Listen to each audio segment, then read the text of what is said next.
नमस्कार, दिल्ली न्यूज में आपका बहुत बहुत स्वागत है। चलिए देखते हैं आज की 25 फटाफट काम की और महत्वपूर्ण बड़ी खबरों को।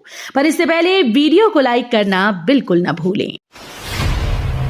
दिल्ली लक्ष्मी योजना में बिजली खपत की शर्त 2500 रुपए पाने में बन सकती है बाधा।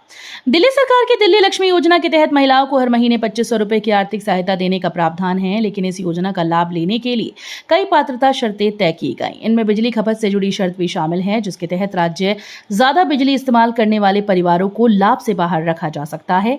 इसके अलावा आय, उम्र, दिल्ली में निवास और अन्य मापदंड भी जरूरी हैं। दिल्ली एनसीआर में मूसलाधार बारिश से ट्रैफिक बेहाल, कई दफ्तरों ने दी वर्क फ्रॉम होम की सलाह। दिल्ली एनसीआर में लगातार हो रही तेज बारिश ने जनजीवन को बुरी तरह से प्रभावित कर दिया। कई इलाकों में जलभराव और घंटों लंबा ट्रैफिक जाम देखने को मिला, जिससे लोगों को भारी परेशानी का सामना करना पड़ रहा है। खराब मौसम को देखते हुए कई निजी कंपनीज और दफ्तरों ने कर्मचारियों को वर्क फ्रॉम होम की सलाह दी। मौसम विभाग ने अगले कुछ घंटों तक भारी बारिश की संभावना जताई है। दिल्ली में एसआईआर को लेकर सियासी घमासान, आपने वोट कटौती का आरोप लगाया। दिल्ली में वोटर लिस्ट के विशेष गहन पुनरीक्षण यानी एसआईआर को लेकर राजनीतिक विवाद तेज हो गया। आम आदमी पार्टी ने आरोप लगाया कि बड़े पैमाने पर मतदाताओं के नाम हटाए जाने की कोशिश हो रही है। इस मामले को लेकर आप नेताओं ने मुख्य निर्वाचन अधिकारी को ज्ञापन सौंपकर अपनी आपत्ति दर्ज कराई है। यमुना पर नए रेल पुल से शुरू हुआ संचालन, 160 साल पुराने लोहे के पुल को राहत। दिल्ली में यमुना नदी पर बने नए रेल पुल से ट्रेन संचालन शुरू हो गया। इस नए पुल के शुरू होने से करीब 160 साल पुराने ऐतिहासिक लोहे के पुल पर ट्रेनों का दबाव कम होगा। रेलवे के लिए ये एक बड़ी उपलब्धि मानी जा रही है, क्योंकि नया पुल आधुनिक तकनीक और बेहतर सुरक्षा मानकों के साथ तैयार किया गया। इससे ट्रेन की आवाजाही अधिक सुगम और सुरक्षित होगी। पुराने पुल का ऐतिहासिक महत्व बरकरार रहेगा। दिल्ली विधानसभा मानसून सत्र आज से, सरकार 3 अहम बिल सदन में कराएगी पास।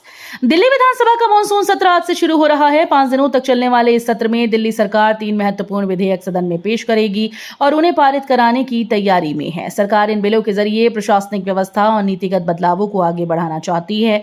वहीं विपक्ष भी सत्र के दौरान दिल्ली से जुड़े कई मुद्दों पर सरकार से जवाब मांग सकता है।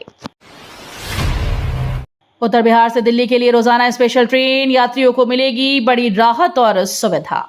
उत्तर बिहार से दिल्ली आने जाने वाले यात्रियों के लिए बड़ी राहत की खबर है। बढ़ती भीड़ और यात्रियों की मांग को देखते हुए रेलवे ने उत्तर बिहार से दिल्ली के बीच रोजाना स्पेशल ट्रेन चलाने का फैसला किया। इस ट्रेन के शुरू होने से त्योहारों और व्यस्त सीजन में यात्रियों को कंफर्म सीट मिलने की संभावना बढ़ेगी और सफर भी अधिक सुविधाजनक होगा। दिल्ली के सरकारी स्कूल में बढ़ेगा इनोवेशन, पीतमपुरा सर्वोदय विद्यालय में एसटीएम लैब का शुभारंभ हुआ। दिल्ली के सरकारी स्कूल में अब विज्ञान और तकनीक आधारित शिक्षा को नई रफ्तार मिलेगी। मुख्यमंत्री रेखा गुप्ता ने पीतमपुरा स्थित सर्वोदय विद्यालय में अत्याधुनिक एसटीएम लैब का उद्घाटन किया। इस लैब के जरिए छात्र विज्ञान, तकनीक, इंजीनियरिंग और गणित से जुड़े प्रयोगों को व्यवहारिक रूप से सीख पाएंगे। सरकार का कहना है कि ये पहल छात्रों में नवाचार, रचनात्मक सोच और समस्या समाधान की क्षमता को बढ़ावा देगी। दिल्ली से बिहार के 7 शहरों तक चलेगी लग्जरी बस सेवा, छठ से पहले शुरुआत। छठ पूजा से पहले दिल्ली सरकार बिहार जाने वाले यात्रियों को बड़ी सुविधा देने की तैयारी में है। सरकार दिल्ली से बिहार के 7 प्रमुख शहरों के लिए 50 से ज्यादा एसी लग्जरी बसें शुरू करने जा रही है। ये बसेस पटना, गया, मुजफ्फरपुर, दरभंगा, पूर्णिया और भागलपुर समेत कई शहरों को जोड़ेंगी। परिवहन मंत्री के अनुसार ये सेवा सिर्फ त्योहारों तक सीमित नहीं है, बल्कि पूरे साल जारी रहेगी। वोटर लिस्ट से नाम सिर्फ 2 वजहों से कटेगा, चुनाव अधिकारी ने स्थिति की साफ जानकारी दी। वोटर लिस्ट से नाम हटाने को लेकर चल रही चर्चाओं के बीच चुनाव अधिकारी ने स्थिति स्पष्ट कर दी। उन्होंने बताया कि किसी मतदाता का नाम केवल 2 परिस्थितियों में ही हटाया जा सकता है। पहली, यदि मतदाता की मृत्यु हो चुकी हो, और दूसरी, यदि वो स्थायी रूप से किसी दूसरे निर्वाचन क्षेत्र में स्थानांतरित होकर वहां अपना नाम दर्ज करा चुका हो। इसके अलावा बिना निर्धारित प्रक्रिया और सत्यापन के किसी का भी नाम नहीं काटा जा सकता। दिल्ली रेवाड़ी रेल रूट प्रभावित, कई ट्रेन रद्द, वंदे भारत और जनशताब्दी सेवाएं भी रहेंगी बाधित। दिल्ली रेवाड़ी रेल रूट पर आज यात्रियों को परेशानी का सामना करना पड़ेगा। रेलवे के इंफ्रास्ट्रक्चर और नॉन इंटरलॉकिंग कार्यों के चलते कई ट्रेन को रद्द, कुछ को डाइवर्ट और कुछ के संचालन में बदलाव किया गया। प्रभावित ट्रेन में वंदे भारत और जनशताब्दी जैसी प्रमुख सेवाएं शामिल हैं।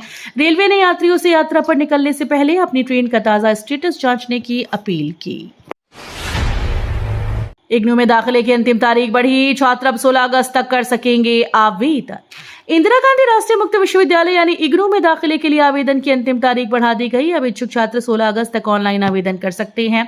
विश्वविद्यालय ने यह फैसला लिया है कि विभिन्न ऑनलाइन और ओपन डिस्टेंस लर्निंग पाठ्यक्रमों में प्रवेश के लिए उम्मीदवार आवेदन कर सकते हैं। छात्रों को सलाह दी गई कि वे समय सीमा से पहले आवेदन प्रक्रिया पूरी कर लें और जरूरी दस्तावेज तैयार रखें। सीबीएसई का बड़ा बदलाव, अब स्कैन कॉपी देखे बिना नंबरों की दोबारा जांच नहीं होगी। सीबीएसई ने छात्रों के लिए नंबरों की दोबारा जांच प्रक्रिया में बड़ा बदलाव किया। अब छात्र अपनी उत्तर पुस्तिका की स्कैन कॉपी देखे बिना अंक सत्यापन के लिए आवेदन नहीं कर पाएंगे। बोर्ड के नए नियमों के अनुसार पहले छात्रों को अपनी कॉपी की स्कैन इमेज प्राप्त करनी होगी। इसके बाद ही नंबरों की जांच या पुनर्मूल्यांकन की प्रक्रिया आगे बढ़ेगी। दिल्ली में डेंगू, मलेरिया और चिकनगुनिया के मामलों में कमी, इस साल अब तक कोई मौत नहीं। दिल्ली में मच्छर जनित बीमारियों को लेकर राहत की खबर सामने आई। डेंगू, मलेरिया, चिकनगुनिया के मामलों में इस साल गिरावट दर्ज की गई। स्वास्थ्य विभाग के अनुसार अब तक इन बीमारियों से एक भी मौत नहीं हुई। अधिकारियों का कहना है कि मच्छरों की रोकथाम, फॉगिंग और जागरूकता अभियानों से स्थिति नियंत्रित करने में मदद मिली है। हालांकि मानसून के दौरान सावधानी जरूरी है। कॉकरोच जनता पार्टी ने नए अभियान का किया ऐलान, अभिजीत दीपके ने बताया मकसद। कॉकरोच जनता पार्टी यानी सीजेपी ने अपने नए अभियान की घोषणा की। पार्टी से जुड़े अभिजीत दीपके ने अभियान के उद्देश्य और इसके पीछे की सोच के बारे में जानकारी दी। उन्होंने बताया कि इस पहल के जरिए लोगों तक के खास संदेश पहुंचाने और सामाजिक मुद्दों पर ध्यान आकर्षित करने की कोशिश की जाएगी। नए अभियान को लेकर सोशल मीडिया और राजनीतिक हलकों में चर्चा शुरू हो गई। गाजियाबाद के गांव में लगेंगे 1000 बायोगैस प्लांट, एलपीजी खर्च घटेगा, बढ़ेगा स्वच्छ ऊर्जा उपयोग। गाजियाबाद के ग्रामीण इलाकों में जल्दी 1000 बायोगैस प्लांट लगाए जाएंगे। इस योजना का उद्देश्य गांव में रसोई गैस यानी एलपीजी पर निर्भरता कम करना और स्वच्छ ऊर्जा को बढ़ावा देना है। बायोगैस प्लांट में पशुओं के गोबर और जैविक कचरे से गैस तैयार की जाती है, जिसका इस्तेमाल खाना बनाने और अन्य कामों में किया जा सकता है। इससे ईंधन का खर्च कम होगा, कचरे का बेहतर प्रबंधन होगा और किसानों को जैविक खाद मिलेगी। दिल्ली एम्स में 209 किलो मरीज की सफल सर्जरी, अब बिना मशीन ले रहा सांस। दिल्ली एम्स के डॉक्टर्स ने एक बड़ी उपलब्धि हासिल की। यहां 209 किलो वजन वाले सुपर ओबेसिटी मरीज की सफल सर्जरी की गई। गंभीर मोटापे के कारण मरीज को सांस लेने में काफी दिक्कत थी और वो मशीन की मदद पर निर्भर था। डॉक्टर्स की टीम ने जटिल ऑपरेशन को सफलतापूर्वक पूरा किया, जिसके बाद मरीज अब बिना मशीन के सामान्य रूप से सांस ले पा रहा है। इस सर्जरी को चिकित्सा क्षेत्र में एक महत्वपूर्ण उपलब्धि माना जा रहा है। दिल्ली स्वास्थ्य विभाग में बड़ा एक्शन, दवा खरीदी में देरी पर सचिव को नोटिस जारी। दिल्ली के स्वास्थ्य विभाग में दवा खरीद को लेकर सरकार ने सख्त रुख अपनाया। दवाओं की खरीद प्रक्रिया में देरी को लेकर स्वास्थ्य मंत्री ने विभागीय सचिव को नोटिस भेजकर जवाब मांगा। बताया जा रहा है कि अस्पतालों में दवाओं की उपलब्धता सुनिश्चित करने के लिए सरकार ने ये कदम उठाया है। केजरीवाल का इंस्टाग्राम अकाउंट भारत में ब्लॉक होने का दावा, आपने उठाए सवाल। आम आदमी पार्टी के संयोजक अरविंद केजरीवाल के इंस्टाग्राम अकाउंट को लेकर विवाद खड़ा हो गया। पार्टी का दावा है कि भारत में उनका अकाउंट ब्लॉक कर दिया गया। आपने इस मामले में मेटा से जवाब मांगा, लेकिन अभी तक कोई आधिकारिक प्रतिक्रिया न मिलने की बात कही गई। किसानों के लिए बड़ी खुशखबरी, गोबर और खेती के कचरे से होगी कमाई। किसानों के लिए केंद्र सरकार ने बड़ी सौगात दी। मोदी कैबिनेट ने गोबर्धन योजना को मंजूरी दी है, जिस पर करीब 23,731 करोड़ रुपए खर्च किए जाएंगे। ये योजना 2026 से 27 से 2035 से 36 तक लागू रहेगी। सरकार का लक्ष्य गोबर और कृषि अवशेषों से बायोगैस और जैविक खाद तैयार करना है। इससे किसानों को अतिरिक्त आय का नया स्रोत मिलेगा, खेती का कचरा उपयोगी बनेगा और स्वच्छ ऊर्जा को बढ़ावा मिलेगा। दिल्ली में झमाझम बारिश के बीच विशाल बरगद गिरा, 3 कारें दबी, बड़ा हादसा टला। दिल्ली में लगातार हो रही झमाझम बारिश के बीच प्रीत विहार इलाके में एक विशाल बरगद का पेड़ अचानक से सड़क किनारे खड़ी 3 कारों पर गिर गया। पेड़ गिरते ही मौके पर अफरा तफरी मच गई और वाहनों को भारी नुकसान पहुंचा। राहत की बात यह रही कि घटना के समय किसी के कार में मौजूद न होने से बड़ा हादसा टल गया। सूचना मिलते ही प्रशासन और राहत दल मौके पर पहुंचे और पेड़ हटाने का काम शुरू किया। मेटा समेत सभी टेक कंपनीज को मानने होंगे भारतीय नियम। भारत सरकार ने मेटा समेत सभी बड़ी टेक कंपनीज को स्पष्ट संदेश दिया कि देश में डिजिटल प्लेटफॉर्म केवल भारतीय कानूनों के अनुसार संचालित होंगे। सरकार और मेटा अधिकारियों के बीच हुई बैठकों में तकनीकी पहलुओं और डेटा लॉक्स पर विस्तार से चर्चा हुई। इस दौरान सरकार ने साफ कहा कि अमेरिकी कानूनों के आधार पर भारत में प्लेटफॉर्म नहीं चलाए जा सकते। दिल्ली पुलिस की बड़ी कार्रवाई, करावल नगर में विदेशी सिगरेट तस्करी रैकेट का भांडाफोड़। दिल्ली पुलिस ने विदेशी सिगरेट तस्करी के बड़े नेटवर्क का खुलासा किया। उत्तर पूर्वी जिला स्पेशल स्टाफ की टीम ने करावल नगर इलाके में कार्रवाई करते हुए 1 करोड़ रुपए से ज्यादा कीमत की 2,82,640 प्रतिबंधित विदेशी सिगरेट बरामद की। इस मामले में पुलिस ने 4 आरोपियों को गिरफ्तार किया। अधिकारियों के अनुसार आरोपी लंबे समय से अवैध तरीके से विदेशी सिगरेट की सप्लाई कर रहे थे। सागर धनखड़ हत्याकांड में सुशील कुमार को राहत नहीं, जमानत पर रोक बरकरार। सागर धनखड़ हत्याकांड मामले में पहलवान सुशील कुमार को दिल्ली हाईकोर्ट से राहत नहीं मिली। अदालत ने उनकी जमानत पर लगी रोक को बरकरार रखा। इससे पहले निचली अदालत ने सुशील कुमार को जमानत दी थी, जिसके बाद इस फैसले को चुनौती दी गई थी। हाईकोर्ट ने मामले की सुनवाई के दौरान रोक जारी रखने का फैसला लिया। तब्बू को दिल्ली हाईकोर्ट से राहत, आपत्तिजनक और अश्लील कंटेंट हटाने का आदेश।